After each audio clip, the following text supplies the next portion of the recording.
מזכירות לי במתיני, את יפה בלב מדבר, נותנת לי את נשמתך.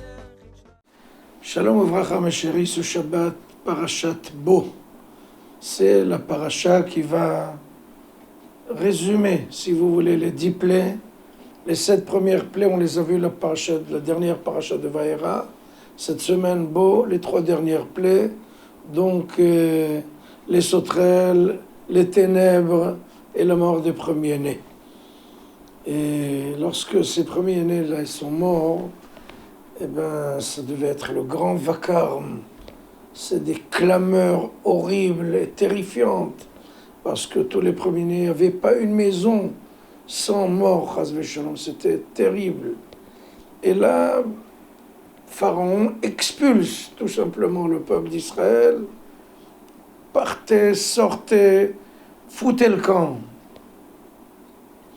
Et là, on a vu un très grand miracle que les chiens, normalement quand il y a un vacarme, les chiens n'arrêtent pas d'aboyer, c'est de faire une clameur.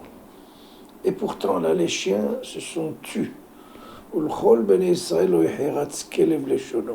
n'y a aucun chien dans toute l'Égypte qui a aboyé contre le peuple d'Israël ou contre le bétail. Et Akadosh Baruch Hu leur a donné une récompense. Vous vous êtes tués quand il fallait, eh bien vous allez avoir une récompense.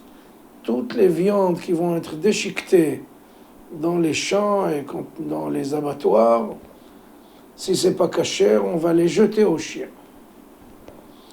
Et ça, c'est très bizarre, parce que je vais vous prouver que les grenouilles ont fait un effort beaucoup plus grand. Les grenouilles, c'était la 3e plaie. Et la 2e plaie, après le sang.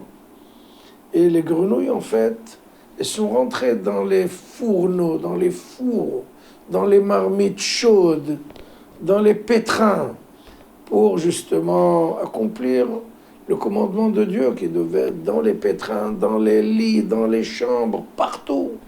Et il fallait aussi dans les fours. Donc, quand Pharaon ouvre le four et pour manger, il y a des sauterelles qui vont... C'est plein de sauterelles. C'est plein de grenouilles. Et ces grenouilles-là, en fait, elles se sont sacrifiées pour justement écouter le commandement de Dieu. Donc, pourquoi elles n'ont pas été récompensées? Si elles se sont jetées dans le bûcher, pourquoi elles n'ont pas été récompensées par rapport aux chiens? Ils se sont tus et ils ont reçu une récompense. Eh bien, la réponse va vous... Elle est extraordinaire, elle va ébranler toutes les colonnes de l'existence. Vous savez que parfois, c'est faire un petit effort, se jeter dans le bûcher pour justement sanctifier le nom de Dieu. Mais c'est un effort qui est un effort unique. Mais quand il faut se taire, au moment où on veut tellement aboyer contre quelqu'un, ça, il faut des forces, des abnégations, des sacrifices incroyables.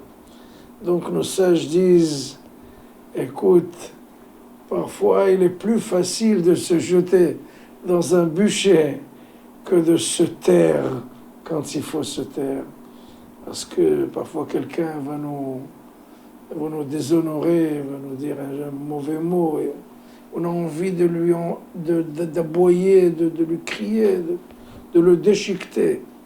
Et là, on se tait. Pour ça, il y a une très grande récompense. Le Talmud dit que celui qui se tait au moment de dispute, c'est comme s'il pouvait tenir le monde entre ses mains. C'est une très grande force. Shabbat Shalom, Chodesh Tov U'Mevorach.